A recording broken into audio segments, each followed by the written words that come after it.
So what is the percentage increases in the area of rectangle if each side of its size increases by 20%? So rectangle length into breadth. Area length into breadth. So this 100 இது 100 length 100 breadth 100 நம்ம வெச்சோம்னா நமக்கு area வேணும்னா 100 into 100 10000 square units ரெண்டுத்தையும் நம்ம என்ன பண்றோம் multiply நம்ம பண்ணோம்னா ஸ்கொயர் யூனிட்ஸ் நமக்கு கிடைக்குது. ஸ்கொயர் யூனிட்ஸ் நமக்கு கிடைக்குது. ஓகே, அடுத்தது நியூ ஏரியா நம்ம கண்டுபிடிப்போம். ஸோ நியூ ஏரியா எப்படி கண்டுபிடிப்போம்? இதில் 20% ஒவ்வொரு சைடும் இன்க்ரீஸ் ஆகுது.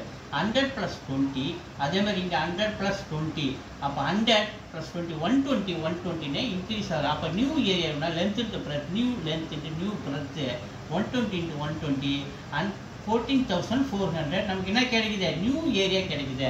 ஸோ இப்போ நியூ ஏரியாவுக்கும் 14,400, ஸோ பழைய ஏரியா 10,000 ரெண்டுத்துக்குள்ள வித்தியாசம் மைனஸ் பண்ணோம்னா 4,400.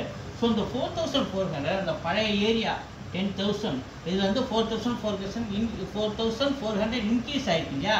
இந்த இன்க்ரீஸ் ஆனது எவ்வளோ பெர்சன்டேஜ் இன்க்ரீஸ் ஆகும்னு சொல்லும்போது இன்ட்டு 100 நம்ம போட்டுக்கிறோம். ஸோ அப்போ 100 20 கேன்சல், இங்கே 20 இங்கே 20 கேன்சல், அப்போ நம்ம 44 மட்டும் நமக்கு நிற்கிது.